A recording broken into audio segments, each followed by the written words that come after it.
विश्वानदेव सवितर्दुरितान् परासु यद्भद्रं तन्नयासु। ओं भद्रं कर्णैभिः शृणुयाम देवा भद्रं पश्येमाक्षिभिर्यजत्राः स्थिरैरङ्गैस्तुष्टुवांसस्तनुर्भिः व्यसेमहि देवहितं यदायुः। वेद प्रेमियों, सुधी श्रोताओं, संप्रति हम सब ऋग्वेद के पंचम मंडल के 79वें सूक्त की व्याख्या में प्रवेश करने जा रहे हैं। इस सूक्त में 10 मंत्रों का संकलन है। मंत्र दशादि सप्तस्रवा आत्रेय, छंद पंक्ति और देवता उषा है। शीर्षक है प्रथम मंत्र का उषा जागृति लाए। अब संबंधित मंत्र का सर्वप्रथम से स्वर पाठ हो जाए। महेनो अद्यवो धजोषो राजे दिविद्मते यथा चिन्नो अबोधयः सत्यश्रवसि बाह्ये सुजाते अश्वसोनते। इस प्रथम मंत्र में यह कथन है कि उषा आए, जागृति फैलाए, धन और बल प्राप्त कराए। उषा दिवितमती, दिवितमती कहते हैं दीप्ति युक्ता को। यह विशेषण है उषा का।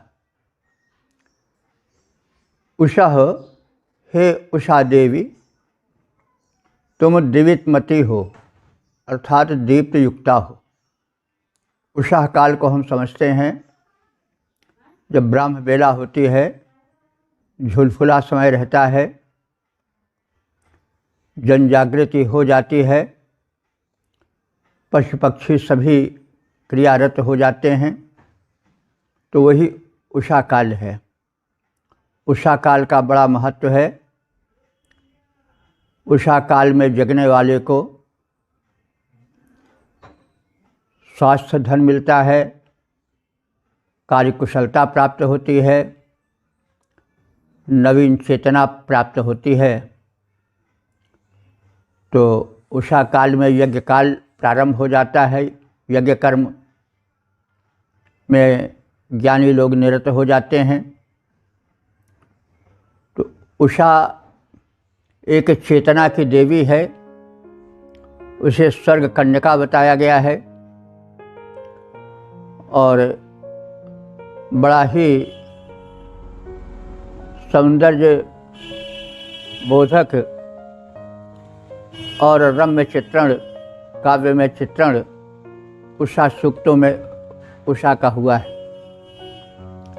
तो उषा देवी जो है वे द्विलोक की कन्यका हैं। दिवितमती माने दीप से युक्त हैं, प्रकाशिका हैं। उनसे ऋषि प्रार्थना कर रहा है कि न हम सबको उपासकों को महे माने महान, राय माने राय धन में, रई माने धन होता है, राय माने धन में, तो हम उपासकों को विशाल धनराशि से प्राप्त करने की भूमिका बनाओ। न महे राय, हम लोग महान धन प्राप्त करने के लिए अद्य बोध है, आज जागृत हो जाएं और हमें तुम आज बोध है माने जागृत करो। अद्य बोध है, आज भी जागृत करो। यथाचित न माने हमको, हम सबको, यथाचित माने जैसे पहले जागृत किया करती थी वैसे ही अबोध है आज भी जागृत करो। सुजाते, हे कुलीन उषे, कुलीन कहते हैं उच्च खानदान में, उच्च वंश में उत्पन्न हुए को कुलीन कहा जाता है। तो हे उषे, तुम कुलीना हो। अश्व सुनृते, अश्व कहते हैं घोड़े को, यह तो प्रचलित अर्थ है, लेकिन शतपथ ब्राह्मण में वीर्यम व अश्व को बल विक्रम का पर्याय भी माना गया है। तो इसलिए अश्व सुनृते, तो हे उसे, सुनृते माने तुम्हारी प्रार्थना सुंदर वाणी में की जाती है। किस लिए? अश्व। अश्व माने अश्व धन प्राप्त करने के लिए, बाज धन प्राप्त करने के लिए, अथवा शक्ति प्राप्त करने के लिए, बल वीर्य प्राप्त करने के लिए। तो शक्ति के अनंत रूप हैं, धन बल, भुज बल, स्वास्थ्य बल, विद्या बल, पद बल, सब बल ही है बल। तो हे उषा देवी, तुम्हारी स्तुति इसलिए होती है कि तुम अश्व दो। माने अश्व बहुत बड़ा धन था उस समय का, गमनागमन का और सामाजिक सम्मान का एक बहुत बड़ा स्रोत था या साधन था अश्व। अश्व बल के लिए भी होता है। आज भी हार्स पावर बल का जो मापन होता है वो ये हार्स पावर में होता है, इतनी हार्स पावर का इंजन है इसका। तो अश्व जो है बल का पर्याय भी है, और अश्व जो प्रचलित अर्थ में है वो तो अश्व के लिए है ही है। तो हे सुजाते, हे कुलीन उषा देवी, हम उपासकों को अश्व सुनते, अश्व धन प्राप्ति के लिए अथवा बल प्राप्ति के लिए तुम तत्पर रहो, कृपा करो। और सुनृत्य सुंदर वाणी में तुम्हारी एतदर्थ प्रार्थना की जाती है। वाह्य सत्य श्रवसी, वाह्य माने वह्य ऋषि के पुत्र को वाह्य कहा जाता है। पिता से पुत्र का संबोधन किया जाता है, जैसे रघु से राघव, दशरथ से दाशरथे, वसुदेव से वासुदेव। कहीं कहीं आज भी पुत्र के नाम के साथ पिता का नाम लगा रहता है। तो यह प्रथा वैदिक युग से चली आ रही है। तो सत्यश्रवा जो है वो मंत्र दृष्टा ऋषि हैं इस सूक्त के, और वो वह्य ऋषि के पुत्र हैं, इसलिए उनको वाह्य कहा गया है। तो वह्य नामक ऋषि के पुत्र सत्यश्रवा नामक ऋषि, जो कि इस सूक्त का मंत्र दृष्टा ऋषि है, उस पर हे उसे तुम जो है वह अनुग्रह करो। तो सत्यश्रवा तो नाम है, लेकिन सत्यश्रवा का अर्थ ऋषि विशेष के अतिरिक्त सत्यशील ज्ञानी भी हो सकता है। तो तुम वह्यपुत्र सत्यश्रवा पर अनुग्रह करो, अथवा जो सत्यशील ज्ञानी हैं, सत्याचरण वाले ज्ञानी हैं, उन पर भी कृपा करती रहो। तो इस प्रकार से हे दीप्तिमती उषा देवी, जैसे तुमने हमें पहले जागृत किया था, वैसे अब भी निरंतर जागृत करती रहो, क्योंकि उषा काल का जागरण बड़ा महत्वपूर्ण होता है। समस्त सृष्टि में जागरण आ जाता, पशु पक्षी सब चहकने लगते हैं, बोलने लगते हैं, मुर्गा भी बांग दे उठता है। मनुष्य ऐसा भागा है कि वह उषा काल में सोता रहता है, इसीलिए वो रोग और शोक से, अकर्मण्यता से ग्रस्त भी रहता है।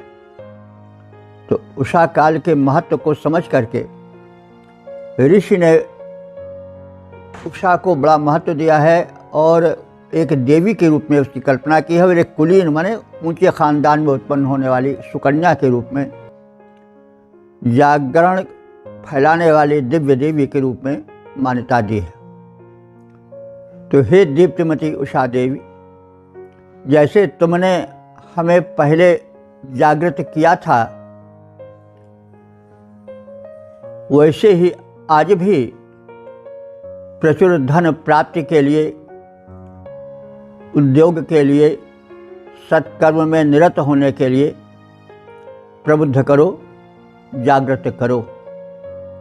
हे सत्कुलोत्पन्ना उषा देवी, अश्व प्राप्ति के लिए अथवा बल प्राप्ति के लिए लोग तुम्हारा स्तवन करते हैं, क्योंकि तुम बल की भी स्रोत हो और धन की भी स्रोत हो।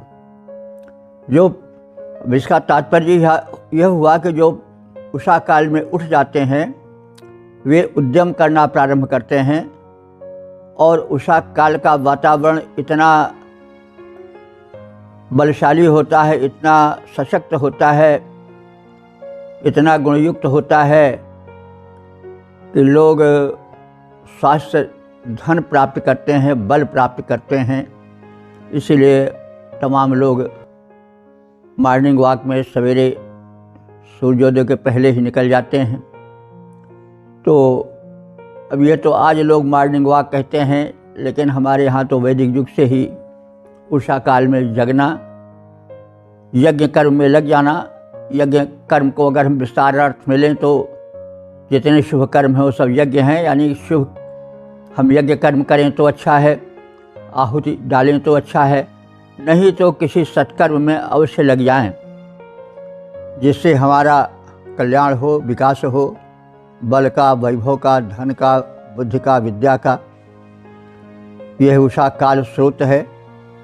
इसलिए ऋषि एक आलंकारिक भाषा में उषा को दैवी शक्ति से संपन्न एक देवी के रूप में प्रस्तुत करके, श्रद्धा जागरण करके, उषा काल की महत्ता को बता करके उसके प्रति जो है वह सजग, सावधान और श्रद्धान्वित होने का संदेश दे रहा है।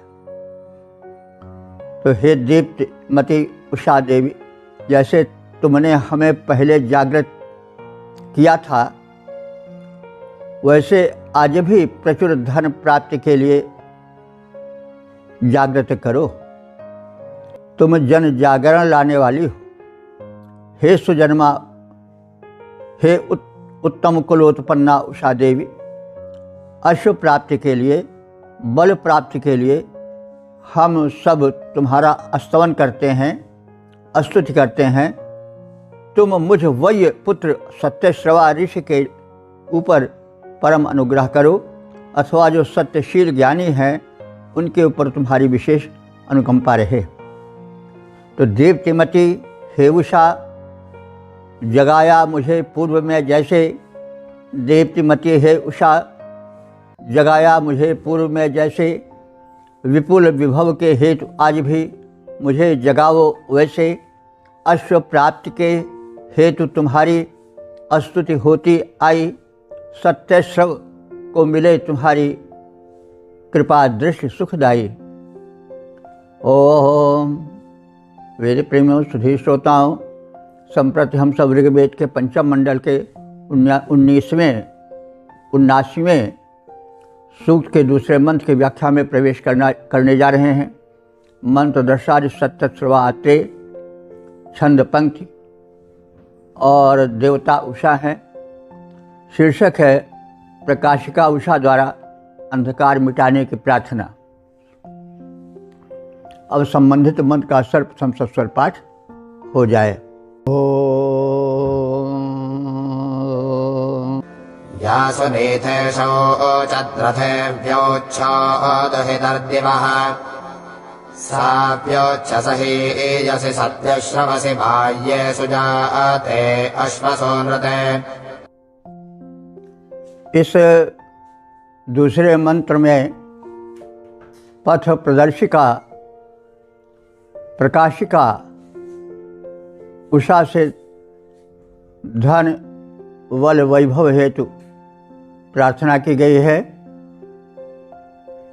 उन्हें संबोधित किया जा रहा है कि दिवा दुहिता, हे दिव्य लोक की पुत्री उषे। उषा आती है, दिशा काल में तो रहती नहीं है, लेकिन उतरती है कहीं से वो, तो वो दिव्य लोक से, किसी ऊंचे स्वर्ग लोक से वो आती है और धरती पर सुख फैलाती है, जन जागरण लाती है। तो इस संदर्भ में उसे दिवा दुहिता कहा गया है। दिलोक से उतर कर आने वाली दिव्य लोक की पुत्री उषा, तुम कल्याणकारिणी हो। तुमने सुनी थे शौचद्रथे, शौचद्रथे शुचिद्रथ नाम के एक राजा थे, उनके पुत्र थे सुनीथ। तो तुमने शुचिद्रथ राजा के पुत्र सुनीथ पर कृपा किया था, उनका पथ प्रदर्शन किया था। अथवा ऐसा भी कह सकते हैं, अगर उसको व्यक्तिवाचक संज्ञा मानना न लें, जातिवाचक के रूप से संबोधित करें, तो सुनीथे माने जो सुंदर पथ पर लाने वाला व्यक्ति, महापुरुष, दिग्दर्शक, और जो शुचि माने पवित्र रथ वाला हो, जिसके गमनागमन का साधन पवित्र हो, जो पथ प्रदर्शक हो, ऐसे उत्तम नेतृत्व विधायक को पूर्व काल में तुमने प्रकाश प्रदान किया था, उसका पथ प्रशस्त किया था। तो उसी प्रकार से हे उषा देवी, तुम वये सत्यश्रवसी, वय ऋषि के पुत्र सत्यश्रवा पर कृपा करो। अथवा वय के पुत्र सत्यश्रवा से तात्पर्य होता है जो सत्यदर्शी हो, जिसकी कीर्ति सत्यशील के रूप में हो, उस व्यक्ति पर कृपा करो। हमारे यहाँ नाम पहले गुण के हिसाब से किया जाता था, तो इसीलिए प्रायः शब्दों को हम चाहें तो अर्थ करते समय व्यक्तिवाचक संज्ञा के रूप में भी कर सकते हैं, और जातिवाचक गुण विशिष्ट से संबंधित व्यक्ति के विषय में भी कर सकते हैं। तो हे स्वर्ग कन्यके उषा देवी, तुम शुचद्रथ राजा के पुत्र सुनीथ का अंधकार दूर किया था, उनका पथ प्रदर्शन किया था। अथवा पथ प्रदर्शक पवित्र रथ वाले को तुमने प्रकाश दिया था। यहाँ जातिवाचक रूप है, जो पवित्र रास्ते पर चल रहा था, उसका पथ अंधकारमय न हो, इसलिए तुमने उसको रास्ता दिखाया था। ऐसा भी हो सकता है। तो जातिवाचक या गुणवाचक अथवा व्यक्तिवाचक दोनों रूपों में अर्थ हो सकता है। शुचद्रथ राजा के पुत्र सुनीथ थे, अथवा पवित्र रथ वाले, सुनीथ हमारे सुंदर मार्ग दिखाने वाले और अंधकार को मिटाने वाले के अंधकार को तुमने मिटाया था, उसका पथ प्रदर्शन किया था। हे उषा देवी, इससे तुम्हारी महत्ता सिद्ध होती है। तो इस प्रकार से हे स्वर्ग कन्या के उषे, तुमने शुचद्रथ के पुत्र सुनीथ का अंधकार दूर किया था, अथवा पथ विधायक पवित्र रथी को प्रकाश दिया था। लोग अश्व प्राप्ति के लिए अथवा बल प्राप्ति के लिए तुम्हारा स्तवन, तुम्हारी स्तुति करते आए हैं। तो ऐसी स्तुत्या उत्तम गुणशीला प्रशंसनीया उषा देवी, तुम मुझ वय पुत्र सत्यश्रवा का अंधकार दूर करो, उसे आशा से भर दो, जीवन में उसके निराशा का अंधकार न रह जाए। पुत्र सुचद्रथ का सुनीथ जिसका तम दूर हटाया, पुत्र सुचद्रथ का सुनीथ था जिसका तम दूर हटाया, तुमने नेतृत्व विधायक के पथ में प्रकाश फैलाया। अश्व प्राप्ति के लिए तुम्हारा पूजन होता आया, उसे सत्य शव का तम मेटो, उसने विनय सुनाया।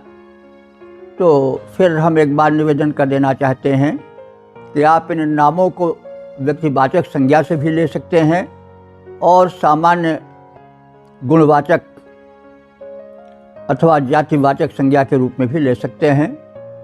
सत्य श्रवा का अर्थ हुआ कि सत्य प्रतिज्ञ या सत्य कीर्ति वाला, और जैसा ऊपर कहा गया है सुषद नाम भी है अथवा पवित्र रथ पर चलने वाला। सुनीथ माने उत्तम पद दिखलाने वाला, और नाम भी हो सकता है। सुनीथ एक व्यक्ति थे जो सुचिद्रथ नाम राजा के पुत्र थे, ऐसा भी हो सकता है। तो हमारे विचार से अर्थ स्पष्ट हो गया होगा कि हे स्वर्ग करने के उषे देवी, तुम सुचिद्रथ के पुत्र सुनीथ का अंधकार दूर किया था, अथवा पथ विधायक पवित्र रथी का प्रकाश का दान तुमने दिया था, पथ प्रदर्शन किया था। लोग अश्व प्राप्ति के लिए अथवा बल प्राप्ति के लिए, अश्व का अर्थ घोड़ा भी होता है और बल भी होता है। लोग अश्व प्राप्ति के लिए अथवा बल प्राप्ति के लिए तुम्हारा स्तवन, गुणगान, यशोगान करते आए हैं। ऐसी महत्ता से युक्त तुम वही पुत्र सत्यश्रवा का अंधकार दूर करो, जो कि इस सूक्त का मंत्र दृष्टा ऋषि है। तो पुत्र सुचद्रथ का सुनीथ जिसका तम दूर हटाया, तुमने नेतृत्व विधायक के पथ में प्रकाश फैलाया। अश्व प्राप्ति के लिए तुम्हारा पूजन होता आया, उसे सत्य शव का तम मेटो, उसने विनय सुनाया। ओम वेद प्रेमियों सुधीर श्रोताओं, संप्रति हम सब ऋग्वेद के पंचम मंडल के 79वें सूक्त के तीसरे मंत्र की व्याख्या में प्रवेश करने जा रहे हैं। मंत्र दृष्टा सत्यश्रवा आत्रेय, छंद पंक्ति देवता उषा, और शीर्षक है शक्ति प्रदायिका प्रकाशिका उषा। अब संबंधित मंत्र का सर्वप्रथम सस्वर पाठ हो जाए।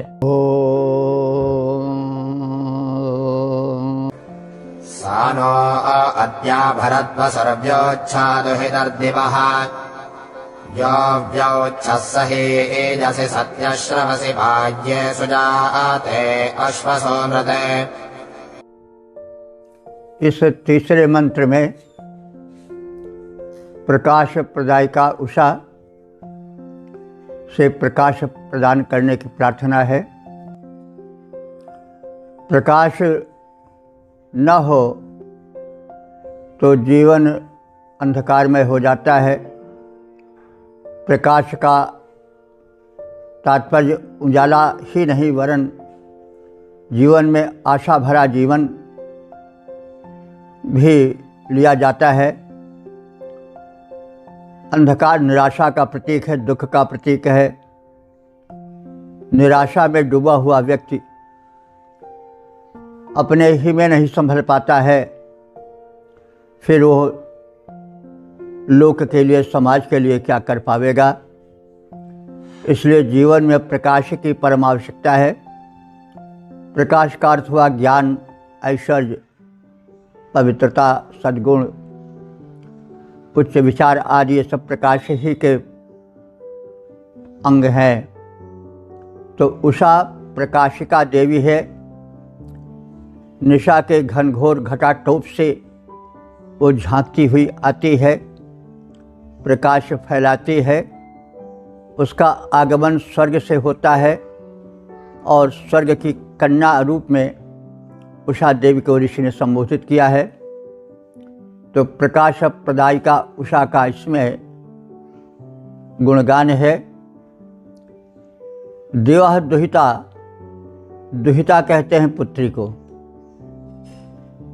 और देव कहते हैं द्विलोक को, दिव्यलोक को या स्वर्गलोक को। हे उषे, तुम दिव्यलोक की कन्या हो।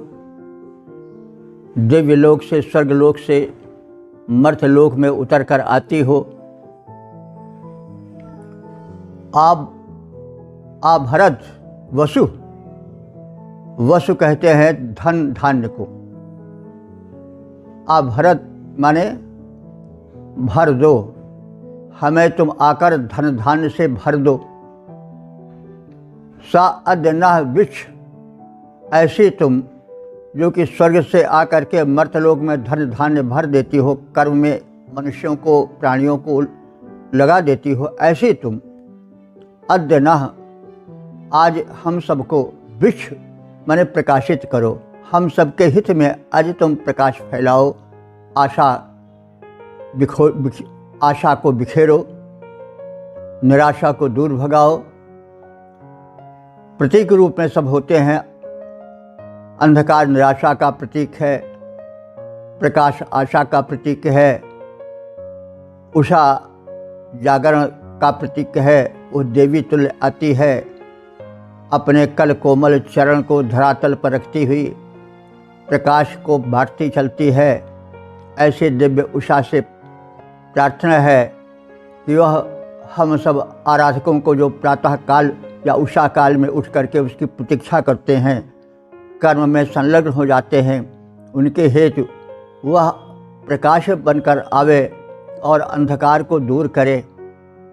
सुजाते, हे उत्तम कुल में उत्पन्न उषा देवी, अश्व सुमृते, तुम हमें अश्व प्रदान करने के लिए अथवा बल प्रदान करने के लिए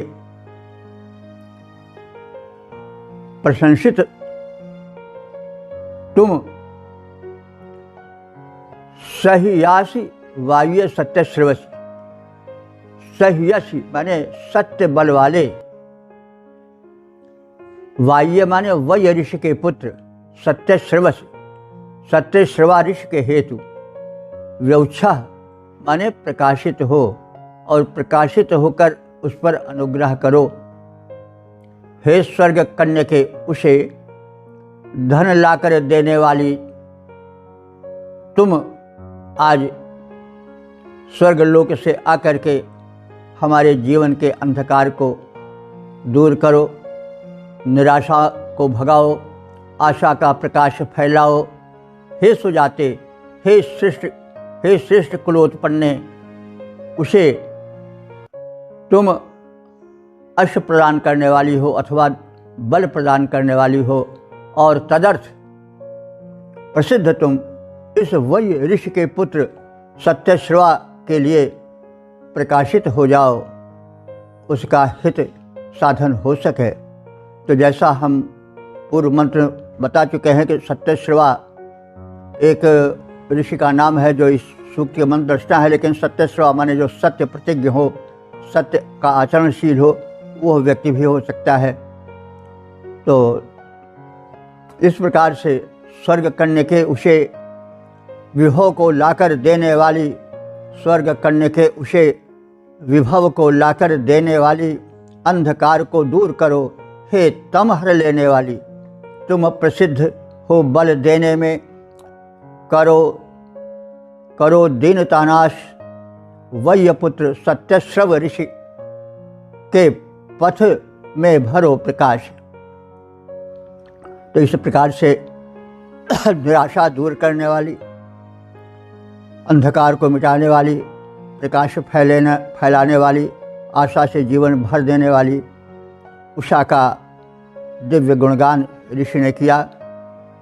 प्रेरणा प्राप्त करने हेतु प्रार्थना प्राप्त की, जीवन को सुखी समृद्ध और प्रकाश युक्त होने हेतु प्रार्थना की। तो इसको हम सवैया रूप में इस प्रकार से भी देख सकते हैं कि स्वर्ग सुते हे महानव से, स्वर्ग सुते हे महानव से, धनदायिका हो, धनदायिका स्वर्ग विधायिका हो। तुमको तमको हरती सुख से भरती, तमको हरती सुख से भरती, जन को धन धान्य प्रदायिका हो।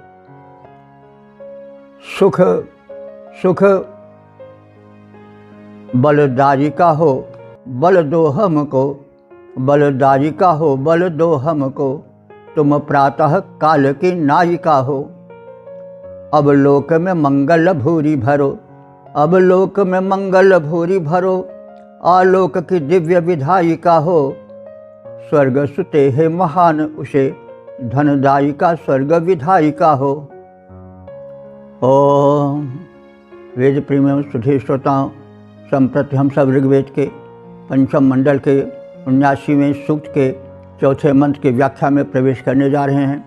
मंत्र दशारति सत्य श्रवा आत्रेय, छंद पंक्ति देवता उषा, शीर्षक है उषा उपासना का सत्परिणाम। अब संबंधित मंत्र का सर्वप्रथम सस्वर पाठ हो जाए।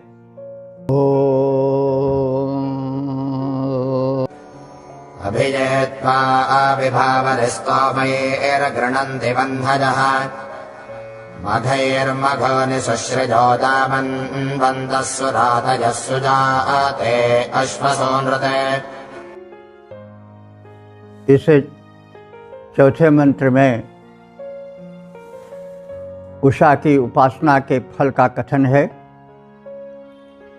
उषा उपासना का तात्पर्य हुआ उषा काल में उठ करके जो सत्कर्म में लीन होते हैं, कर्तव्यनिष्ठ होते हैं, उनको क्या फल मिलता है, इस पर प्रकाश डाला गया है। उषा के वैशिष्ट का कथन हो रहा है। हे उषे विभावरी, तुम विभा माने प्रकाश वाली हो, विभावरी प्रकाश वाली हो, प्रकाश भर देने वाली हो, जगत के अंधकार को दूर कर देने वाली हो। और ये वह्नया, वह्न माने आग होता है, तो वह्नया माने आग वाले, तो यहाँ पर आग वाले से तात्पर्य होगा जो कि अग्नितुल्य तपस्वी ऋषि हैं अथवा उपासक हैं। वे जब तुझ तेजस्विनी उषा की उपासना करते हैं, स्तुति करते हैं, तो उनको क्या फल मिलता है, इसका कथन है। तो ये वह्नयः ऋषयः, जो अग्नितुल्य उपासक तुझ प्रकाशिका तेजस्विनी उषा की उपासना करते हैं, त्वा अस्तोमैः गृह्णन्ति, तुम्हें अस्तोमों से माने स्तोत्र में निहित मंत्रों से, गृह्णन्ति माने गुणगान करते हैं। मघोनि, मघोनि माने वैभवशालिनी उषे, मघ माने वैभव होता है, मघोनि माने वैभव प्रदायिका या वैभवशालिनी। तो हे वैभवशालिनी उषे, सुजाते, हे उच्च कुलोत्पन्ना उषे, अश्वसूनृते, हम सब स्तुति करके अश्व पावें, अश्वधन पावें और शक्ति पावें, इस प्रयोजन से तुम्हारी उपासना करते हैं। बल को हमें विभिन्न श्रेणियों में देखने की आवश्यकता है। धन बल, बुद्धि बल, पद बल, आचरण बल, ये सब बल हैं, धन हैं, ये सब मनुष्य को ऊंचा बनाते हैं। तो बल से हमें वो बल जो कि मनुष्य को गरिमा प्रदान करता है, ऐश्वर्य प्रदान करता है, उन सब से समझना चाहिए। कोई भी बल हो, आचरण बल हो, पद बल हो, धन बल हो, विद्या बल हो, बाहुबल हो, बुद्धि बल हो, संगठन बल हो, ये सब बल मनुष्य को बलवान बना देते हैं। एक बल हो तो भी बहुत कुछ हो जाता है, लेकिन निर्बल होना सब कुछ खोने के बराबर है।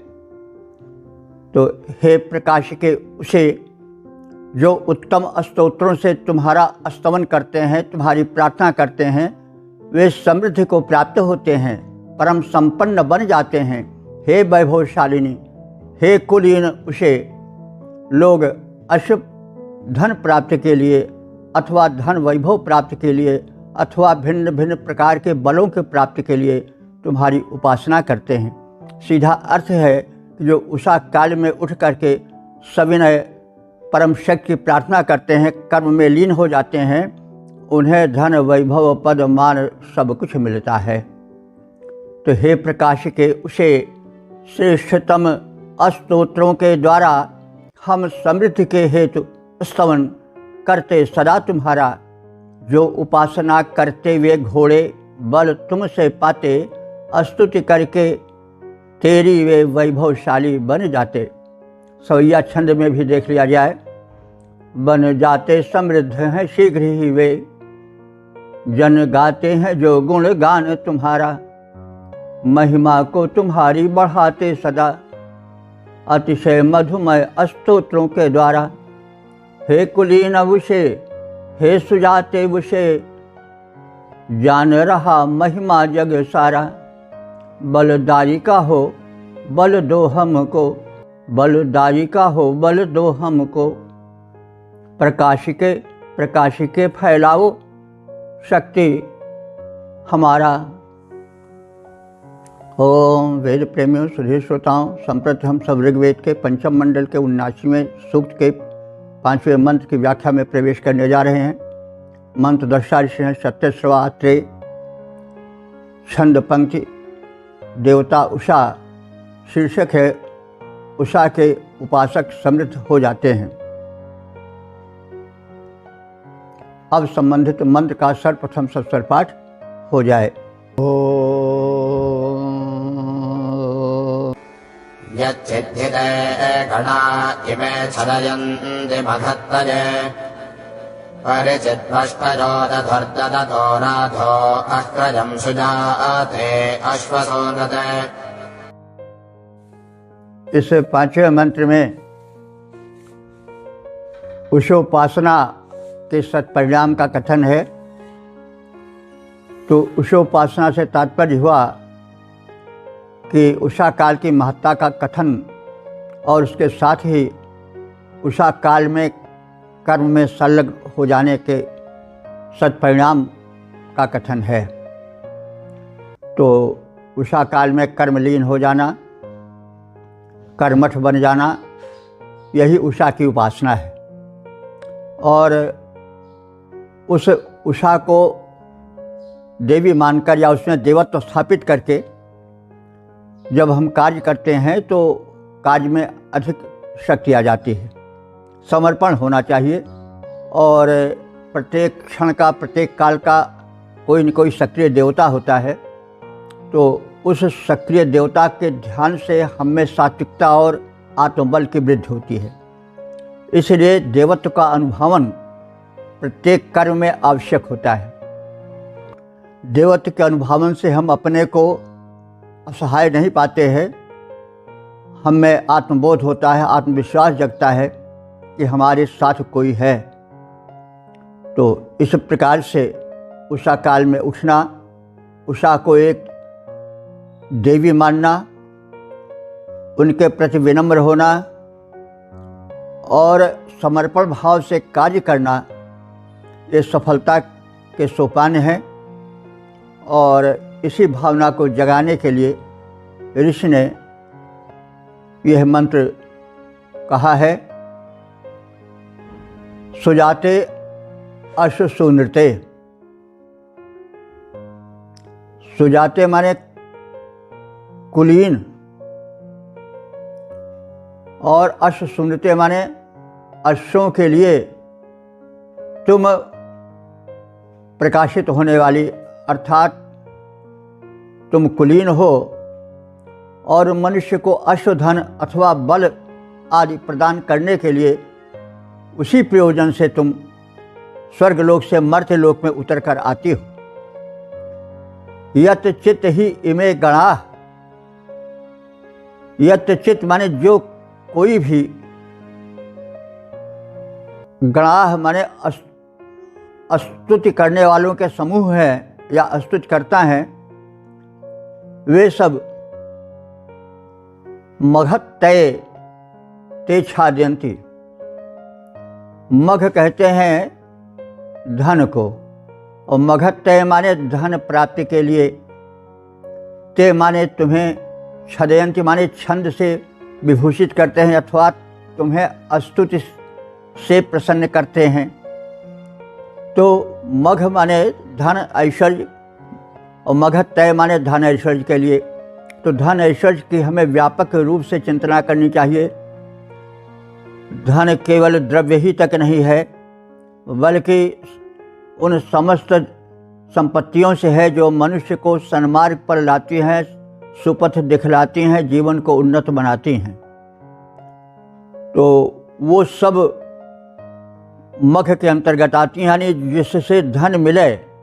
मघ कहते हैं ऐश्वर्य को, धन ऐश्वर्य को, और जो साधन है धन ऐश्वर्य का वो भी उसी का एक प्रारूप है मघ का। तो जो अस्तोतागण, जो कर्तव्यनिष्ठ आचरणशील भक्त लोग मघत तय धनोपलब्धि हेतु तुम्हारी स्तुति करते हैं। छदयन्ति माने स्तुति से पूर्ण रूप से आच्छादित कर देते हैं, यानी लग करके डट करके तुम्हारी स्तुति करते हैं। चित्त वृष्टया परिदधु, निसंदेह, चित्त माने संदेह नहीं है, ते वृष्टया परिदधु, वे अपार ऐश्वर्य धारण करते हैं। वृष्टया माने वृष्टि की तरह, वर्षा की तरह, जैसे वर्षा में अपार जल आता है वैसे तुम्हारी प्रार्थना करते हैं तो वे वृष्टिवत अपार धन प्राप्ति के अधिकारी हो जाते हैं। तो अर्हयः रायः ददतः, और वे अर्हयः कहते हैं जो अविनाशी हो, जो अक्षय हो, ऐसे धन देने में वे समर्थ हो जाते हैं और समर्थ दानी बन जाते हैं। तो हे उत्तम कुलीन और अश्वों के लिए प्रशंसित उषा देवी, जो धन प्राप्ति के लिए तुम्हारी स्तुति करते हैं, वे स्तोतागण धन संपन्न हो जाते हैं और अक्षयदानी बन जाते हैं। क्योंकि जो संपन्न होगा वह दान कर सकेगा, जो स्वयं निर्धन है, जो स्वयं दीन है, वो क्या दे सकेगा। इसलिए वैदिक ऋषि सदैव समृद्ध बनने हेतु प्रार्थना करता है और अपनी लालसा व्यक्त करता है और देवता से प्रार्थना करता है कि हम सब धनी बने, लेकिन धनी बनने के साथ साथ दानी भी बने। धन केवल संचय की सामग्री नहीं है, वह दान की सामग्री है। धन आए और दान में लगाया जाए। किसी कुत्सित पथ पर चल करके धन केवल भोग विलास में ही न लगाया जाए, यह ऋषि का प्रथम संदेश है। तो अस्वार्थ प्रशंसित उषा, तुम्हारा गुण जो भी गाते हैं स्वयं धनी बन करके अक्षय दानी वे बन जाते हैं। तो दानी वही बनेगा जो धनी होगा। तो उषा के उपासना से धन मिलता है और सात्विक बुद्धि जगने के कारण दान की प्रवृत्ति भी जगती है। आशय इस रूप से भी लिया जा सकता है। ओम वेद प्रेमियों सुधीर श्रोताओं, संप्रति हम सब ऋग्वेद के पंचम मंडल के 79वें सूक्त के 6ठे मंत्र की व्याख्या में प्रवेश करने जा रहे हैं। मंत्र दृष्टा सत्य श्रवा आत्रेय, छंद पंक्ति देवता उषा, शीर्षक है उषा दानियों को विपुल धन दें। अब संबंधित मंत्र का सर्वप्रथम सस्वर पाठ हो जाए। ओम विशुधा वीरवत्यशपुषो मघो निशूरिषो येनो राधांस्यः प्रजा भगवानो अरासतसुजाते अश्वसो नृते। इस छठे मंत्र में संपन्न समाज में धनहीनों को भी धन मिलता रहे और सभी संपन्न रहें, ताकि विपन्न कोई रह न जाए, और जो धनहीन है उनको धन देने की सामर्थ्य हो जाए। यानी जहाँ सब दानी ही दानी हो, कोई दान लेने वाला न हो, वो समाज कितना भव्य होगा। और जहाँ सब भिखमंगे रहते हैं तो वहाँ फिर क्या मिलेगा। तो ऋषि ऐसे समाज की परिकल्पना करता है जो समाज इतना समृद्ध हो, इतना संपन्न हो कि जहाँ कोई दिन रह ही न जाए, सब दानी बन जाएं, और वो समाज कितना धन्य समाज होगा। तो प्रत्येक बात किसी शक्ति की कृपा से मिलती है। मनुष्य का अपना अकेला उद्यम ही काम नहीं कर पाता है, उसके पीछे किसी परम शक्ति का हाथ रहता है, वही दिव्य शक्ति है। कहीं वह किसी रूप में, कहीं किसी रूप में उस शक्ति की प्रार्थना ऋषियों ने की है। इस मंत्र में उषा देवी की प्रार्थना की गई है। उसे उस स्थान पर बैठाया गया है जहाँ से वो समाज के प्रत्येक वर्ग को, प्रत्येक व्यक्ति को संपन्न बनावे और सब दानी हो जाएं, और दान में, प्रदान में अग्रगण्य रहें, सब अक्षीण धन वाले हो जाएं। तो ऐसे सभ्य संपन्न समाज की परिकल्पना इस मंत्र में है। तो सुजाते अश्वसूनृते, हे सुजाते माने हे कुलीन, श्रेष्ठ कुल में उत्पन्न होने वाली देवी उषा, अश्वसूनृते, तुम अश्व के लिए प्रशंसित हो, अर्थात अश्व प्रदान करने के लिए तुम्हारी प्रशंसा होती रहती है और तुम उसके लिए विख्यात हो। सुनते माने श्रेष्ठ प्रार्थना होना। अश्व माने बल भी होता है। तो अश्व को घोड़े को भी कहते हैं। अश्व बल के लिए भी प्रयुक्त होता है। पिछले मंत्र में शतपथ ब्राह्मण का उदाहरण भी दिया गया था कि अश्व जो है बल के लिए भी प्रयुक्त होता, अश्व के लिए, घोड़े के लिए भी प्रयुक्त होता है। तो हे श्रेष्ठ कुल में उत्पन्न होने वाली उषा देवी, तुम स्वर्ग कन्यका हो, तुम कुलीन हो और अश्वों को प्रदान करने हेतु प्रशंसित हो, यानी तुम स्वयं उत्तम दानशीला हो। मघोनि उषा, मघोनि माने ऐश्वर्यशालिनी, मघ माने होता है धन को, धन को मघ कहा जाता है। और मघोनि माने धन प्रदायिका। हे धन प्रदायिका उषा देवी, एषु सूरिषु वरिवत यशः, एषु माने इन, सूरिषु माने विद्वान, सूर्य माने विद्वान होता है। तो तेने ब्रह्म हृदय आदि कवे मुह्यन्ति सूर्य, श्रीमद् भागवत का मंगलाचरण का है, वहाँ सूर्य शब्द का प्रयोग हुआ है कि वह परम शक्ति सूर्य माने विद्वानों में वेदार्थ जानने की शक्ति भरती है, और वह वेदार्थ जिसको जानने में बड़े बड़े सूर्य माने विद्वान भी चक्कर काट जाते हैं। तो सूर्य माने होता है विद्वान, सूर्य या सूर्य, और सूर्य सप्तमी है। तुम सूर्यषु वरिवत यशः, तुम इन ज्ञानियों में, विद्वानों में, अस्तोताओं में, यजमानों में क्या दो? वीर दो। वीर माने वीर संतान दो, और वीर संतानों से युक्त धन दो, यशस्वी धन दो, जिस धन से यश प्राप्त हो।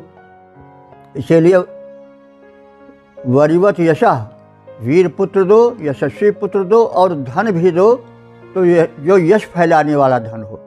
काला धन अपयश लाता है। काले धन वाले जब पकड़े जाते हैं तो जेल भी जाते हैं, उनकी निंदा होती है, वो चारों ओर निंदा के पात्र बनते हैं कि देखो बड़ा लुटेरा था, पकड़ा गया। तो इसलिए वो धन जो सच्ची कमाई का होता है और जो उद्यम से उत्पन्न होता है, उस धन की चारों ओर प्रशंसा होती है। तो धन उत्तम हो, उत्तम रीत से कमाया गया हो, श्रम से कमाया गया हो, ऐसा धन हमको दो। और वीर, वीर माने वीर संतान भी ऐसी दो जो कि यशस्वी हो। धन भी ऐसा दो जो कि यशोवर्धन करने वाला हो, अपकीर्ति लाने वाला न हो। तो न ऐसा पुत्र दो जो कि हमारे यश को बढ़ावे, ऐसा धन दो जो हमारे यश को बढ़ावे।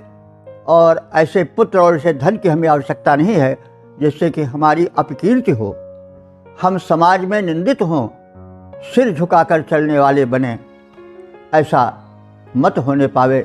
हे देवी उसे, तुम हमें उत्तम धन दो और उत्तम यशस्वी पुत्र दो।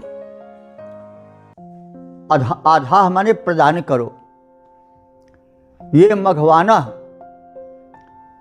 मघवाना माने धनैश्वर्यशाली, जो धन संपन्न हैं, वे धन से अत्यधिक संपन्न होकर के अर्धया राधांशी, अक्षीण धन वाले हो जाएं। अर्धया माने अक्षीण, राधांशी माने धन। जो दानी यजमान है, शिष्ट यजमान है, सच्चरित्र यजमान है, वे समृद्ध उत्तम धन के भागी हों और अक्षीण धन वाले हो जाएं। अर्धया राधांशी, राध माने होता है धन और राधांशी बहुवचन है, तो वे अर्धया माने अक्षीण। वे सब उत्तम प्रकृति के यजमान अक्षीण धन वाले हो जाएं, जिनका कभी धन क्षीण न हो और न अरासत। वे हम सब समाज के नागरिकों को जो किन्हीं कारणों से धनहीन हो गए हैं, वे पर्याप्त धन उनके द्वारा पाते रहें।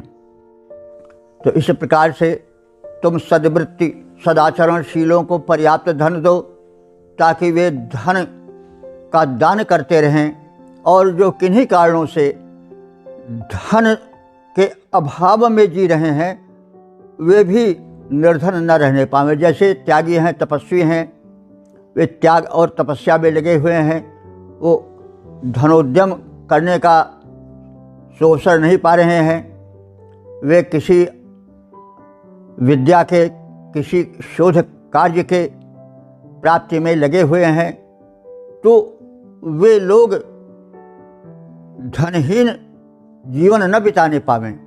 इसलिए उन लोगों को ऐसा धन दो जो समाज के धनी वर्ग हैं, कि वे इतना धन पावें कि वो जो सुपात्र हैं उनको कितना ही क्यों न दें, वो क्षीण न हो।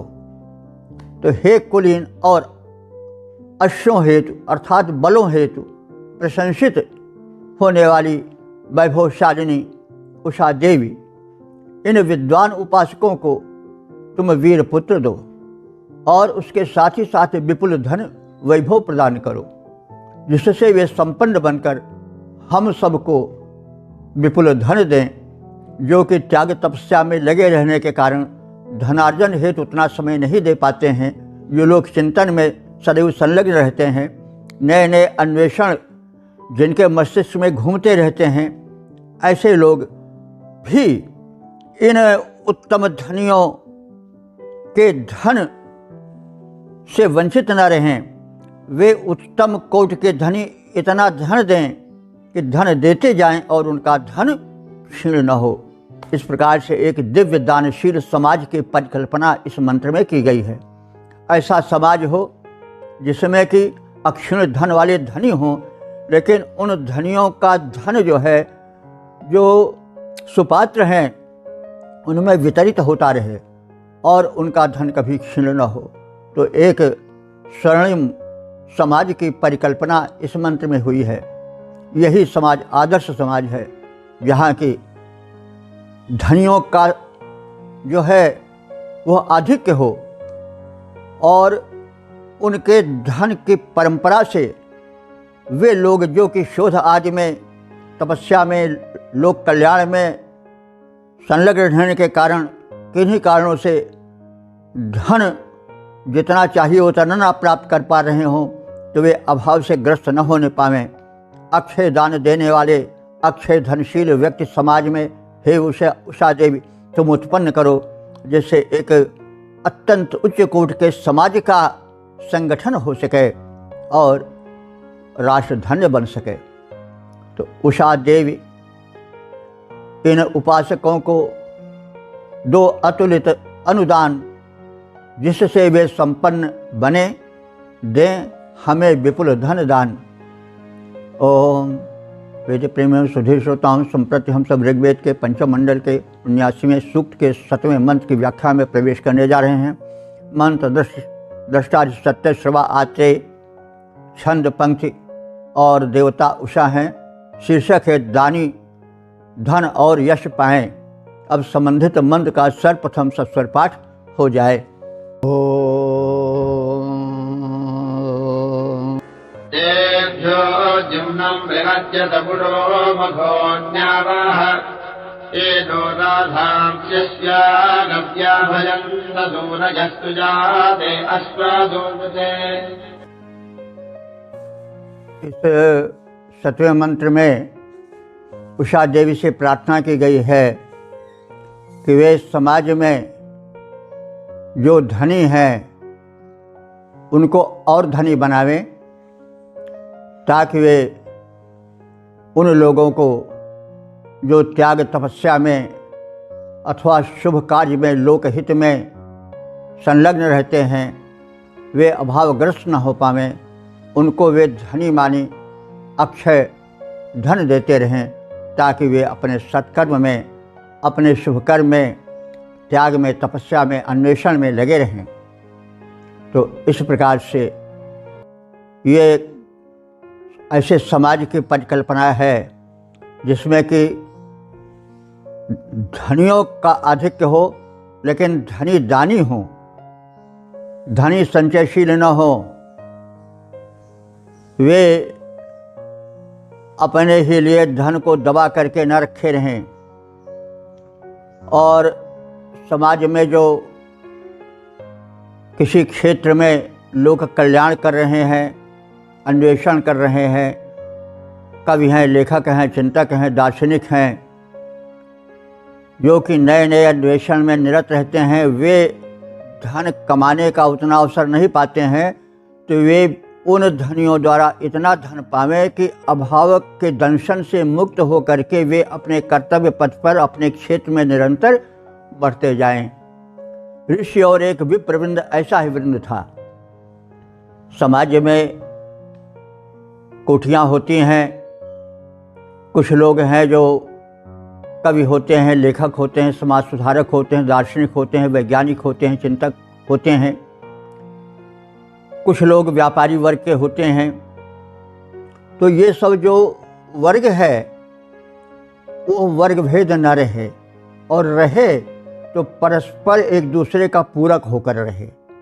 ऐसे शिष्ट समाज, ऐसे परिपूर्ण समाज की कल्पना ऋषि ने प्रस्तुत की है, प्रारूप उसका प्रस्तुत किया है कि समाज में धनियों की कमी न हो, लेकिन धनियों में दान बुद्धि हो, और वे जो पात्र हैं उनको अत्यधिक धन देते रहें, और पात्र जो हैं, चिंतक जो हैं, दार्शनिक जो हैं, कवि जो हैं, जो वैज्ञानिक हैं वे अपने अपने क्षेत्र में निरंतर बढ़ते रहें, उन्हें अभाव का दंशन न होने पावे। तो इस प्रकार से इन भावों से भरे हुए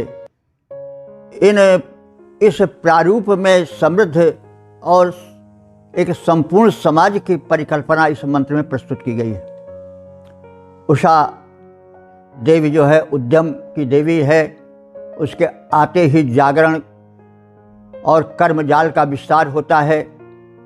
भिन्न भिन्न कर्म के करने वाले लोग अपने अपने कर्म में निरत हो जाते हैं, तो वे सब कर्मशील बनकर अपने अपने क्षेत्र में समुन्नत होते जाएं और समाज को अधिक सुखी और संपन्न बनाने के लिए प्रयत्नशील हों। यही भाव इस मंत्र का है।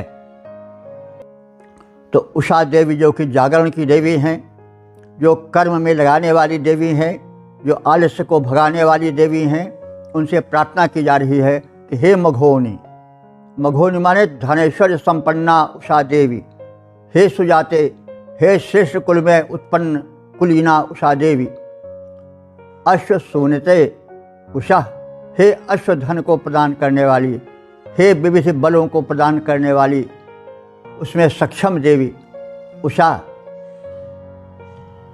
तेभ्यः द्युम्नं बृहत यशः। आज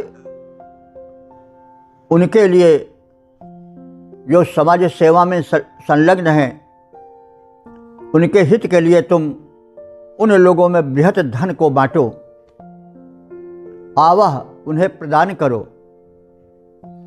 जो धनी ये धन का सूर्य विद्वान लोगों को गव्या शव्या राधांश गायें घोड़े आदि धन देते हैं, और जो न हम सब तपस्वियों को, साधकों को, अन्वेषकों को, लोक चिंतकों को, परोपकारियों को भजन माने धन देते रहते हैं, ऐसे लोगों को तुम अधिक धन प्रदान करो।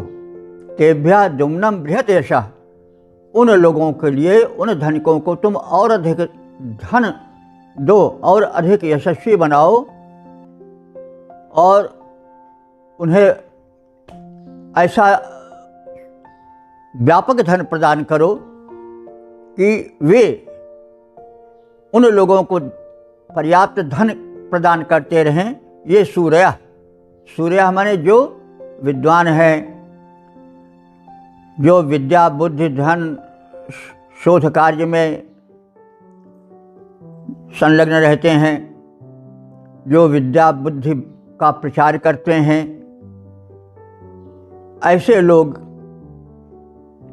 भी उन धनिकों के माध्यम से गव्या माने गोधन पाते रहें, अशव्या माने अश्वधन पाते रहें, राधांश माने अन्य प्रकार के और जो धन हैं वे पाते रहें, ताकि उनके शोध कार्य में, उनके लोक हित चिंतन कार्य में शैथिल्य न आने पावे,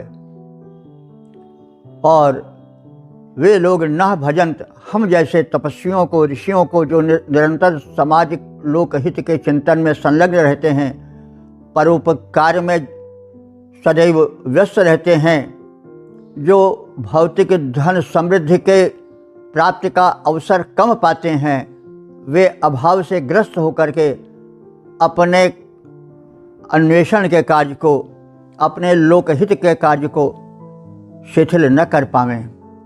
तो हे वैभवशालिनी कुलीने, अश्व प्रदान हेतु अथवा बल प्रदान हेतु प्रशंसनीया उषा देवी, जो यजमान हमें गायें घोड़े और धन देते हैं, उन्हें तुम प्रचुर वैभव प्रदान करो और यशस्वी बनाओ। यहाँ पर हमें से तात्पर्य हुआ कि जो ऋषि हैं, जो समाज से दूर वन में तपस्या कर रहे हैं, लोक कल्याण के हेतु नए अन्वेषण कर रहे हैं, नए दर्शन खोज रहे हैं, लोकहित चिंतना कर रहे हैं, वे हम सब अभावग्रस्त न रह पावें। हम सब भी गोधन, अश्वधन और विविध धनों से युक्त रहें, ताकि हमारा जो है वह कार्य जो लोकहित में समर्पित रहता है वह क्षीण न हो सके। इस प्रकार से ऐसे समाज की परिकल्पना यहाँ पर प्रस्तुत की गई है जहाँ पर जो उद्यमी है, जो व्यवसायी हैं, वो अधिक समृद्ध हों और उषा देवी उनको अधिक समृद्ध बनावे, ताकि वे समाज के उस वर्ग को जिनके लिए हम कह रहा है, यानी हम जो तपस्वी हैं, लोक चिंतना में लगे रहते हैं, लोकहित जिनका क्षेत्र है, समाज सुधार, नए नए विचार, नए नए अन्वेषण जिनकी प्रकृति है, वे धनाभाव में कहीं अपने पद से विचलित न हो सकें। इसलिए समाज के उन दानी वर्गों, उन धनी वर्गों को तुम अधिक धन प्रदान करो, जो कि तपस्वियों को, ऋषियों को, महर्षियों को धनाभाव से पीड़ित न रहने दें और वे अपने कार्यों में अनुदिन संलग्न होकर के एक सुखद, एक संपन्न समाज के निर्माण में योग दें, जहाँ सुख हो, शांति हो, भाईचारा हो। तो ये सब एक सद्विचार देने से होगा ना। तो सद्विचार कौन देंगे? जो विचारशील होंगे, त्यागी होंगे, तपस्वी होंगे, वही तो ऐसा कर सकते हैं। और जो केवल शोषक होंगे, जो यही शिक्षा देंगे कि धन कमाओ, बाहुबली बनकर कमाओ, पथच्युत होकर के कमाओ, घूस से कमाओ, तो जब ऐसे ही लोग शिक्षक होंगे तब तो फिर समाज गया। एक दूसरे को नोच रहे हैं, जो तू लूटे है और को तो ही लूटे गो आन, सौदा ज्यों का त्यों रहा व्यर्थ गया ईमान। तो जहाँ सब लुटेरे हैं, चोर के घर से चोर जहाँ बैठेंगे, उस समाज का कल्याण कैसे होगा? तो आजकल यही हो रहा है कि आजकल जो शिक्षक बनकर आते हैं, कौन बनकर आते हैं? जो चोरी करते हैं, बाहुबली हैं, जो घूसखोर हैं, जो फिरौती लेते हैं, अपहरण करते हैं। तो लोग उन्हीं को देख करके, उन्हीं के ऊंचे ऊंचे महल को देख करके वैसा ही करने की चेष्टा करते हैं। इसके विपरीत एक समाज में ऐसा वर्ग होता है जो वैदिक समाज है, जहाँ की एक वर्ग अपनी बौद्धिकता को त्याग तपस्या से युक्त करके समाज में नए नए अन्वेषण, नए नए शुभ कार्य के लिए अपने को संलग्न रखता है। धन के अर्जन हेतु उतना नहीं लग पाता है, वो भी इन धनियों के द्वारा दान पाता रहे, उसका जीवन अभावग्रस्त न हो, ताकि वह अपने शुभ कर्म से अलग हो सके। तो इसीलिए हमारे यहाँ जो विप्र था, ब्राह्मण था, जो कि आज के लिए वैज्ञानिक रूप में देखे जाते हैं, उनको अधिक दान दिया जाता था। वो बात अलग है कि किन्हीं कारणों से जो एक वर्ग था वो धन अपनी बुद्धि को दूसरी ओर लगाने लगा हो और कुत्सित बन गया हो, निंदित बन गया हो, बात अलग है। लेकिन हमारे सनातन धर्म में जो ब्राह्मणों को दान देने की प्रवृत्ति है कि हर व्यक्ति ब्राह्मण को धन दे, मान दे, दान दे, गोदान दे, अश्वदान दे, तो वो उसका प्रयोजन नहीं था कि वो समाज में तपस्या कर रहे हैं, त्याग कर रहे हैं, नए नए अन्वेषण कर रहे हैं, दर्शन कर रहे हैं, दर्शन का अन्वेषण कर रहे हैं, हित चिंतना और लोक कल्याण के लिए अपने जीवन को लगा रहे हैं। वे अभावग्रस्त जीवन न बिता सकें, उनको मान और धन की कमी न होने पावे, और इसका भार उठाते थे कौन? वे लोग जो समाज के धनी वर्ग होते थे। तो यह एक आदर्श समाज की परिकल्पना है कि समाज में धनी संपन्न हों, और जो विप्र प्रकृति के हैं, यानी विशेषण प्रजानाथ विप्रा, यानी जो अन्वेषक हैं, साइंस वैज्ञानिक हैं, कवि हैं, चिंतक हैं, लेखक हैं, लोक कल्याण करने वाले हैं, वे धन के क्षेत्र में अपने को नहीं उतार सकते हैं। तो उनका चिंतन क्षेत्र, उनका लोक कल्याण का क्षेत्र जो है वो कभी शिथिल न होने पावे। इसलिए समाज में हे उषा देवी, हे प्रेरिका, हे कर्म में लगाने वाली देवी, तुम समाज के तमाम उन व्यक्तियों को अधिक से अधिक धनी बनाते रहो, ताकि वे समाज के उस वर्ग को जो कि लोकहित में लगा रहता है वो संपन्न बना रहे, वो भी उनके माध्यम से अश्वधन, गोधन, गजधन आदि प्राप्त करता रहे, और वह दारिद्र्य के दंशन से प्रपीड़ित न रहे। तो इस प्रकार से एक उत्तम समाज की परिकल्पना इन मंत्रों में की गई है। उषा देवी, गायें, घोड़े, धन हमको देते जो यजमान, हमसे मतलब हम ऋषिवृंदों को, जो कि समाज के चिंतन में लगे रहते हैं, हित चिंतन में लगे रहते हैं, नए नए अन्वेषण करते हैं, तपस्या करते हैं, तदर्थ शुभ कर्म में कष्ट उठाते हैं, तो ऐसे तपस्वी जन जो हैं वो दीनहीन जीवन न बिताने पावें। इसी बात को लक्ष्य करके कहा जा रहा है, उषा देवी गायें, घोड़े, धन हमको देते जो यजमान, उन्हें यशस्वी करो, साथ ही करो विपुल धन मान प्रदान। ओम। यदि प्रिय सुधीर श्रोताओं, संप्रति हम सब ऋग्वेद के पंचम मंडल के 79वें सूक्त के 8वें मंत्र की व्याख्या में प्रवेश करने जा रहे हैं। मंत्र दशादित सत्यश्रवा आत्रेय, छंद पंक्ति और देवी उषा हैं। शीर्षक है उषा से गोधन प्राप्ति हेतु प्रार्थना। अब संबंधित मंत्र का सर्वप्रथम सस्वर पाठ हो जाए।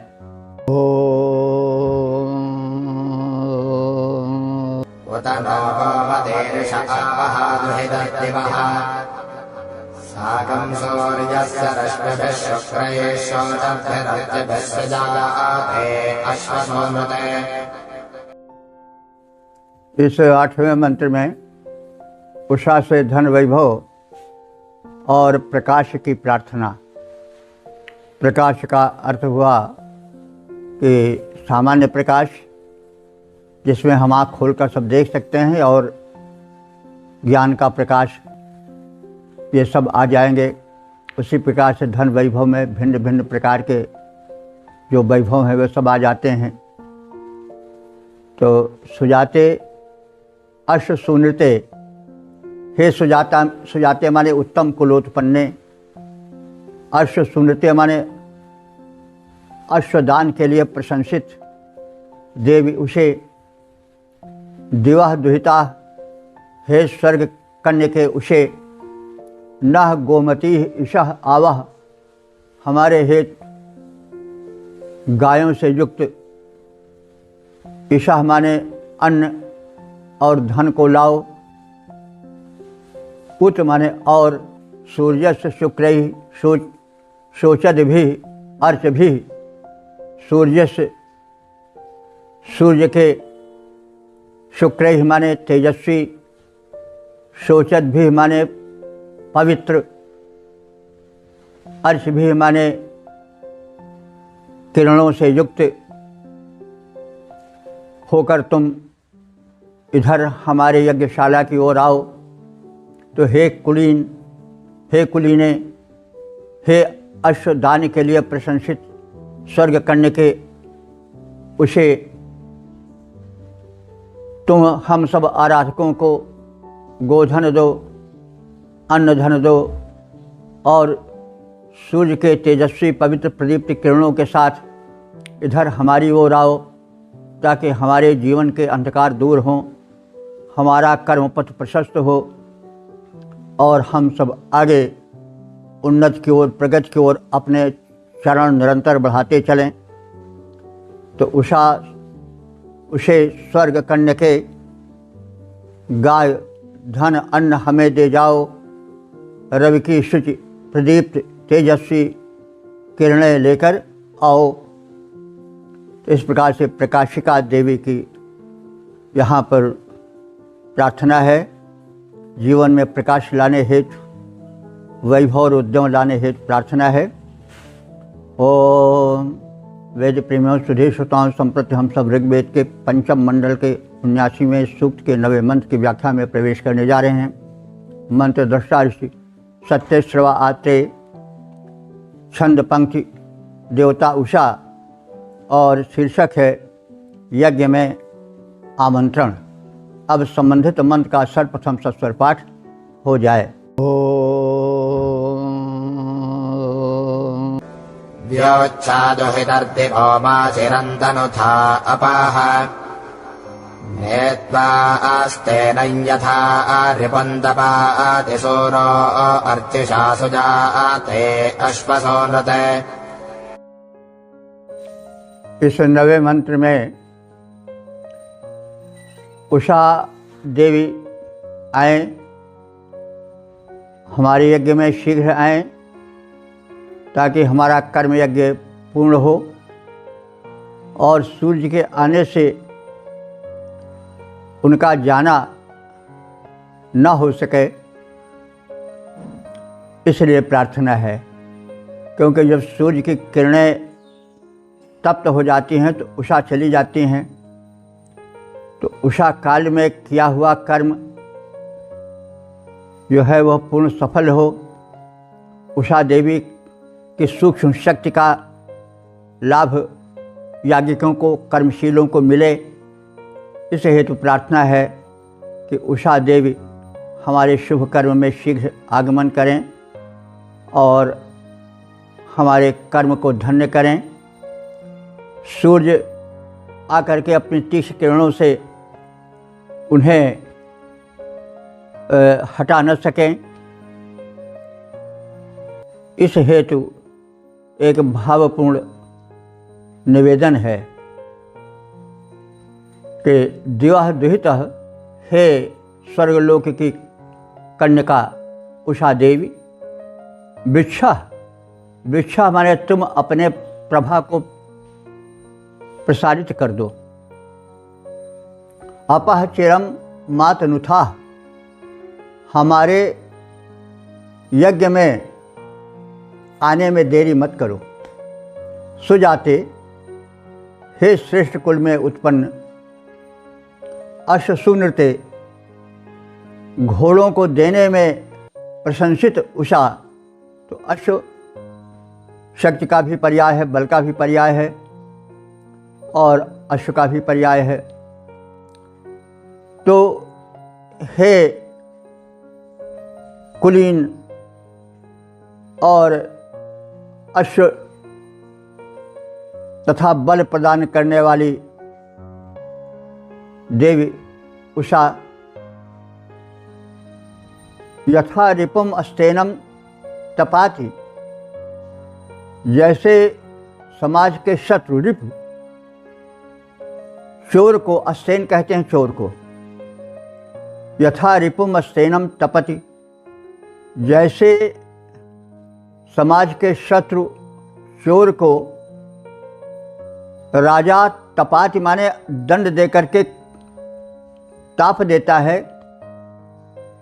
उसे प्रताड़ित करता है, वैसे सूर्य अर्षा त्वाम नयित, अर्षा माने अपने तेज से, अपने ऊष्मा से तुम्हें प्रताड़ित ना कर सके, तुम्हें कष्ट ना दे सके। यह एक उपमा है। वे सूर्य की जब किरणें तीक्ष्ण हो जाती हैं तो उषा काल बिल्कुल समाप्त हो जाता है, उषा चली जाती है। तो अब यहाँ मानवीकरण हुआ है, तो ये भाव है कि तुम शीघ्र हमारे यज्ञ में आओ और जो कर्म है हमारा वो सफल हो, और शीघ्र आओ ताकि सूर्य तुम्हें कष्टित न कर सके। क्योंकि सूर्य की किरण जब तीक्ष्ण हो जाती हैं तो उषा काल नहीं रह जाता है। उषा एक कोमल कन्या की तरह कल्पित है जो कि सूर्य की गर्मी को नहीं सहन करती है। तो उसके लिए अलंकार शैली में कहा गया है कि जैसे राजा जो है वो समाज के शत्रु चोर को प्रताड़ित करता है और उसको संतप्त करता है, वैसे सूर्य तुमको अपने तेज से संतप्त न कर सके, यानी ऐसा न कर दे कि तुम अपना अस्तित्व या तुम अपनी शक्ति न दिखा सको। तो हे स्वर्ग कन्यका उषा, तुम प्रकाशित हो, हमारे यज्ञ कर्म में आने में विलंब मत करो।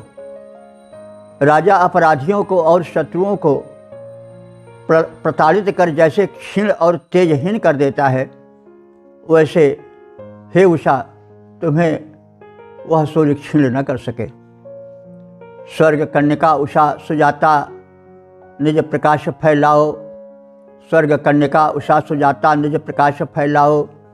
हो प्रारंभ यज्ञ आने में रंच विलंब न लाओ, क्षीण और निस्तेज चोर को नृप कर देता जैसे, क्षीण और निस्तेज चोर को नृप कर देता जैसे सूर्य तुम्हें निस्तेज कांति से हीन करे मत वैसे।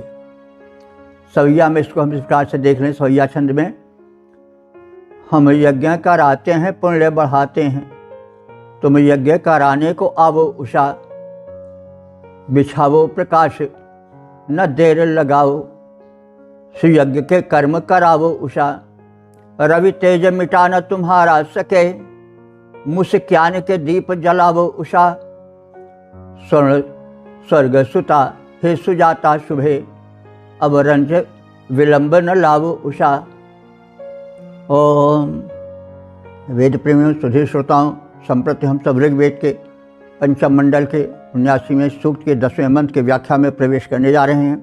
मंत्र दृष्टारि सत्य श्रवात्रे, छंद पंक्ति देवता उषा, शीर्षक है अंतस्तम नष्ट करने वाली उषा। अब संबंधित मंत्र का सर्वप्रथम सस्वर पाठ हो जाए।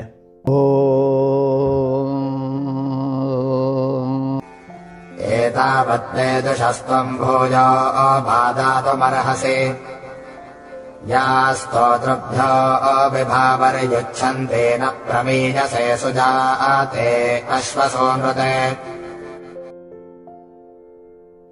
इस 10वें मंत्र में उषा का वह प्रारूप उभारा गया है जो सद्बुद्धि प्रदान करता है, सात्विकता बढ़ाता है, अज्ञान अंधकार को हटाता है और सात्विक समृद्धि की वृद्धि में सहायक होता है। क्योंकि धन वैभव आए लेकिन सद्बुद्धि व्यक्ति ना पाए तो वह धन वैभव भी कल्याण नहीं कर पाता है, व्यक्ति के विनाश का कारण बन जाता है। कहने की आवश्यकता नहीं कि जो आसुरी प्रकृति के हैं उनका जब विनाश होने लगता है तो वह कहाँ तक हो जाए ठिकाना नहीं। तो इसलिए धन के साथ साथ सात्विकता का होना आवश्यक है। धन बढ़ गया लेकिन उसके साथ साथ व्यक्ति अहंकार अत्याचार बढ़ गया तो फिर एक दिन लंका दहन में भी देरी नहीं लगती। तो ऋषि दूरदर्शी है, उसने विपुल वैभव की प्राप्ति की कामना की है, लेकिन इस समापन वाले मंत्र में वह यह कहता है कि हमें अज्ञान के अंधकार से मुक्त करो। यानी सब कुछ देने के बाद हम में ज्ञान दो, सूझबूझ दो, सात्विकता दो, उत्तम विचार दो। यह बहुत अच्छी कल्पना है, क्योंकि धन जितना कल्याणकारी होता है उतना ही पतन के गर्त में ले जाने वाला भी होता है। इसलिए धन की प्रशंसा भी है और धन की निंदा भी है। धन को सर्प कहा गया है, वो डस भी लेता है और प्राण भी ले लेता है। तो धन के साथ साथ जो है सद्भावना का, सदाचरण का, उदारता का सम्मिश्रण होना चाहिए। इसीलिए इसमें उपासकों के अंतस्तम को यानी तामसी भावना को मिटाने की भी प्रार्थना है। तामसी भावना के आने पर अत्याचार, जुल्म और निरंकुशता बढ़ जाती है। व्यक्ति भूल जाता है कि उसका पतन भी हो सकता है और यह अज्ञान है, अंधकार है जिसमें व्यक्ति भटक जाता है। तो इसका भी स्मरण है ऋषि को। और अंत में समापन वाले मंत्र में विशिष्ट धन प्राप्ति के पश्चात वो सात्विक बुद्धि की भी कामना करता है और आराध्या कुलीना उषा से कहता है कि हमें सद्बुद्धि दो, हमें सात्विकता दो, तमस से, अंधकार से दूर रखो, ताकि हम धन पाने पर भटक न जाएं। तो विभा वरि सुजाते संबोधन भी किया गया है। विभा माने होता है तेज अथवा प्रकाश, सुजाते माने उत्तम कुल में उत्पन्न होने वाली। तो जो कुलीन होता है, जिसका कुल खानदान अच्छा होता है, उसके संस्कार अच्छे होंगे, यह मान लिया जाता है। तो अब उषा के सात्विकता की ओर जो उसे ध्यान में रख करके संबोधन किए जा रहे हैं, वे बड़े सटीक हैं कि हे सुजाते, हे उत्तम कुल उत्पन्न उषे, हे विभावरी, हे प्रकाश फैलाने वाली उषे, अश्व सुनते, अश्व माने घोड़ा अथवा बल। तुम घोड़ों को, जो बहुत बड़ा धन है, जो संपन्नता की निशानी है, उसे, और सुनते माने उत्तम शक्ति देने के लिए तुम प्रसिद्ध हो। और सुनते माने सुंदर वचन, सुंदर आचरण प्रदान करने के लिए भी तुम प्रसिद्ध हो। तो तुम अश्व देती हो और सुंदर आचरण देती हो, सुंदर वाणी देती हो, सुनृत्य प्रार्थना में विनम्र जीवन देती हो, इसके लिए भी प्रसिद्ध हो। एतावत वा इत, इतना और भी दो, भूया वह, और जितना दिए हो उससे अधिक भी दो, यानी तुम्हारे देने में कोई कमी न आवे। हम सब समाज के सात्विक वर्ग संपन्नों को तुम जितना दे चुकी हो उतना दो, और उससे भी भूया माने अधिक प्रदान करो। दातुम अर्हसि, तुम में देने की अपूर्व क्षमता है, सामर्थ्य है। और साथ साथ हमको ऐसा आचरण दो, यह स्तोत्र भी, जो कि तुम्हारे स्तोता स्तुतिकर्ता तुम्हारे भक्त हैं, उनके हृदय का अंधकार दूर हो। या स्तोत्र भी उच्छन्ति, जो कि स्तोताओं के, भक्तों के हृदय को प्रकाशित करे और अंधकार को दूर करे, ऐसा ज्ञान और सद्विचार भी दो। न प्रमेय से, और उस विचार को तुम नष्ट न करो। सद्बुद्धि प्रदान करो और सद्बुद्धि सदैव बनी रहे, उसे क्षतिग्रस्त न करो। हे तेजस्विनी, हे कुलीने, उसे तुम अश्वों के लिए, शक्ति प्रदान के लिए प्रसिद्ध हो। इतना अभिलषित धन हमें दो, जो हम चाहते हैं वह दो, और उससे भी अधिक प्रदान करो, क्योंकि तुम प्रदान करने में पूर्ण सक्षम हो। तुम उपासकों के अंतस्तम को दूर करो, क्योंकि तुम उसे दूर करने में सक्षम हो। उन्हें क्षतिग्रस्त न करो, यानी दुर्विचारों के कारण वे अपने सीमा को भूल करके अत्याचार में, उत्पात में, उत्पीड़न में न लग जाए।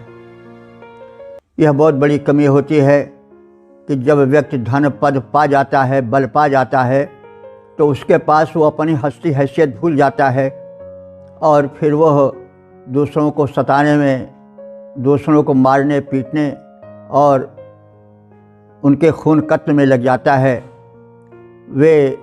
वो इस प्रकार से दुर्विचारों से भर जाता है कि वो समाज में एक फोड़े से भी अधिक जो है वो घातक बन जाता है, कैंसर हो जाता, वो समाज का कैंसर बन जाता है, और फिर अंत में उसका ऑपरेशन करना पड़ता है। जैसा हम देख रहे हैं समाज में बड़े बड़े बाहुबलियों की क्या दशा हो रही है। वो बहुत छोटी स्थिति से उठे तमाम ऐसे हैं, और बाद में वे अपनी हैसियत को भूल गए, और यह भूल गए कि दुनिया में हमेशा दिन एक सा नहीं रहता है, उन्हें दबाने वाला भी कोई मिल जाएगा और एक दिन फिर वो अपनी उसी दिनहीन अवस्था में या उससे भी गिरी अवस्था में आ जाएंगे। तो यह एक चेतावनी है। तो इस प्रकार से कहा गया कि हे तेजस्विनी कुलीने देवी, उसे तुम अश्वधन के देने में समर्थ हो, तुम बल का धन देने में प्रसिद्ध हो। इतना अभिलषित धन और जो हम चाहते हैं उससे भी अधिक धन हमें लोक सेवा के हेतु प्रदान करो। तुम ऐसा करने में सक्षम हो। तुम उपासकों के अंतस्तम को दूर करो, उनका हृदय अज्ञान के अंधकार से आच्छादित न हो जाए, ताकि वे वास्तविकता को भूलकर स्वेच्छाचारी हो जाएं और समाज के लिए एक कलंक बन जाएं, एक कैंसर के तुल्य पीड़ित बन जाएं। तो तुम ऐसे लोगों को पहले से सुबुद्धि दो और सब प्राणियों में ऐसी सुबुद्धि प्रचारित करो कि बाद में वे क्षतिग्रस्त न हो सकें, क्योंकि पाप का परिणाम बड़ा पीड़क होता है। पापी जितने जल्दी बढ़ता है, गिरता है, तो फिर उतना ही अधिक चोट खाता है, क्योंकि जो जितने ऊंचे से गिरेगा उतना ही चोटिल होगा, उतना ही घायल होगा। तो इसलिए पतन के उस सीढ़ी से मत गिरो कि जहाँ से गिरने पर फिर ऐसी लड़खड़ाहट हो कि प्राण संकट में पड़ जाएं। तो हे तेजस्विनी उषा कुलीने, अश्वप्रदा उत्तम हो, जितना चाहें उससे ज़्यादा देने में सक्षम हो। उषा देवी, तुम उपासकों के अंतस्तम हरती हो, भरती हो आलोक और क्षतिग्रस्त नहीं करती हो। इस प्रकार से हमने इस सूक्त के समापन वाले मंत्र का भी ज्ञान प्राप्त किया। अब संक्षेप में हम इस सूक्त के सारांश को समझ लें। जैसा हम सब जानते हैं, यह ऋग्वेद के पंचम मंडल का 79वां सूक्त है। इसमें 10 मंत्र हैं जो व्याख्यायित हो चुके हैं, सभी उषा देवी से संबंधित हैं। छंद, पंक्ति और मंत्र दृष्टा ऋषि सत्यश्रवा आत्रेय हैं। तो कुल मंत्र जो अब तक व्याख्यायित हो चुके हैं उनकी संख्या 4312 हो चुकी है। इस सूक्त में एक समुन्नत समाज की कल्पना की गई है जो संपन्न हो और साथ ही साथ दानी हो, जिसमें चिंतक और विचारक अभावहीन जीवन न जी सकें। और इस संदर्भ में उषा की पहले प्रशंसा की गई है। उन्हें कुलीना, स्वर्गकन्यका, प्रकाशिका आदि संबोधनों से संबोधित किया गया है। वे अंधकार मिटाकर आती हैं और अंधकार मिटावें, अंधकार हृदय में भी रहता है उसको मिटावें और शक्ति प्रदान करें, जीवन को यज्ञमय बनावें, आवें और प्रेरणा दें। कर्म में व्यक्ति संलग्न हो। उषा काल कर्म के लिए बड़ा ही उपयोगी समय होता है। वे कर्म से संपन्नता दें, समृद्धि दें, बल दें, धन दें, क्योंकि बल और धन परम आवश्यक होता है। तो व्यक्ति में अगर धन नहीं होता है तो अकिंचन कहा जाता है और देखा जाता है कि जुड़ जाते नए रिश्ते। अगर ज़रपास होता है, टूट जाता गरीबी में जो रिश्ता खास होता है। और बलहीन होना और भी घातक होता है। संसार में दुर्बल को जीने का अधिकार नहीं रह पाता है। हम देखते हैं दुर्बल अगर क्षमाशील हो गया तो भी उसको महत्ता नहीं दी जाती है। वो 4 लात खाएगा तो ना क्षमा करेगा तो और खाएगा और मार खाएगा। तो इसलिए उसकी क्षमा भी शोभा नहीं देती है। निर्बल अपना भाग सबल से बचा नहीं पाते हैं। बड़े वृक्ष छोटे वृक्षों की पोषकता खा जाते हैं। ये प्रकृति का नियम है कि यहाँ पर बड़ी मछली छोटी मछली को निगल जाती है, इसलिए सबल होना परम आवश्यक है। निर्बल की क्षमा भी घातक होती है। क्षमा सोहती उस भुजंग को जिसके पास गरल है। जो खतरनाक है, जो संपन्न है, समृद्ध है, वही क्षमा करता है। बलवान क्षमा करता है, तभी उस क्षमा की कीमत होती है। निर्बल क्षमा नहीं करेगा तो करेगा क्या? क्रोध करेगा, बदला लेगा तो और अधिक कूटा पीसा जाएगा। तो इसलिए सबल होना परम आवश्यक है, क्योंकि संसार में निर्बल को जीने का अधिकार नहीं रहता है। सिंह को पूछे न कोई कभी, बलि पे बकरे ही चढ़ाए गए, और दुग्ध पिलाए गए अहि पे केचुए कटिए में लगाए गए। कवि दीप यही जग की रही रीति, यहाँ सीधे सदा ही सताए गए। तरु टेढ़े खड़े रहते वन में, पर सीधे पर आरे चलाए गए। इस प्रकार से बलहीन जीवन से दूर रहने की प्रार्थना उषा से की गई है।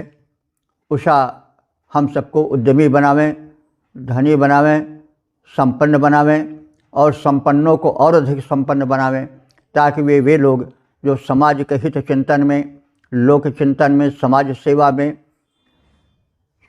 सद्विचार देने में, त्याग तपस्या में संलग्न रहते हैं, वे भी अभाव का जीवन न बिता सकें।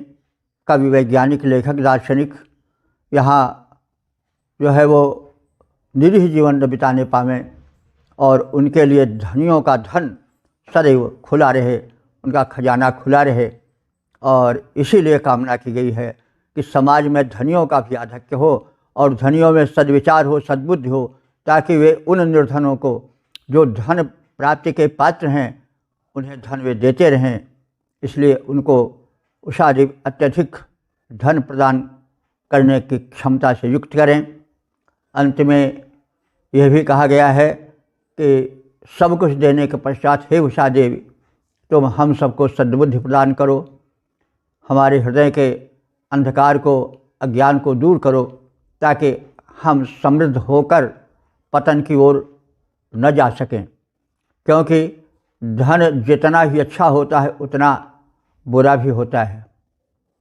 धन यदि सदुपयुक्त न हुआ, यदि उसने दुर्गुण बढ़ाए, यदि उसने विलासिता बढ़ाई, यदि उसने कुटेव दुर्व्यसन बढ़ाए, तो वह धन ही व्यक्ति को खा जाता है, सांप की तरह डस लेता है।